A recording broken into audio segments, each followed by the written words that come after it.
কখনোই একদম যে ঊর্ধ্বমুখী হয়েছে তা নয়, কখনো ঊর্ধ্বমুখী কখনো নিম্নমুখী, এই এখনো আমরা অনেকটা নিম্নমুখী।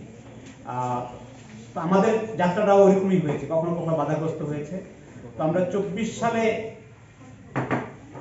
এই গণতান্ত্রিক উত্তরণের জন্য, সুশাসনের জন্য, ন্যায়ভিত্তিক সমাজ প্রতিষ্ঠার জন্য যে আকাঙ্ক্ষা নিয়ে ছাত্র সমাজ নেতৃত্বে আন্দোলনটা শুরু হয়েছিল, তারপরে সকলের পেশাজীবী মানুষের যে আন্দোলন সফল হলো, তারপরে রাষ্ট্র সংস্কারের কতগুলো উদ্যোগ গ্রহণ করা হলো রাষ্ট্রীয়ভাবে।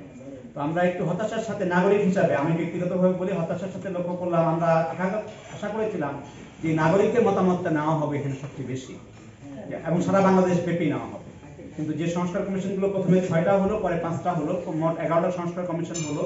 আমরা দেখলাম এই সংস্কার কমিশনগুলো শুধুমাত্র রাজনৈতিক স্টেক হোল্ডারদের কাছেই আবদ্ধ হয়ে গেল। তখন সুজন একটি উদ্যোগ নেয় এবং আমরাও এখানে সহায়তা করেছি কিছুটা, অন্যান্য প্রতিষ্ঠানও অনেকগুলো উদ্যোগ নিয়েছে তৃণমূল মানুষের ভয়েস দেওয়ার জন্য, তৃণমূল মানুষের কথা শোনার জন্য। তো আমরা সেই সময় প্রতিটি জেলায় পারি নাই, সারা বাংলাদেশে বিভিন্ন ক্লাস্টারে ভাগ করে সব জেলার প্রতিনিধিদেরকে নিয়ে 15টা এরকম গোলটেবিল বৈঠক করে যে সংস্কার কমিশন যে সংস্কারগুলো ভেবেছেন এবং নাগরিকরা কি ভাবনা ভেবেছেন সেগুলো, তাদের মতামতগুলো আমরা যে ঐক্যমত কমিশন হয়েছিল তারা লিপিবদ্ধ করে আমরা সেখানে জমা দিয়েছি।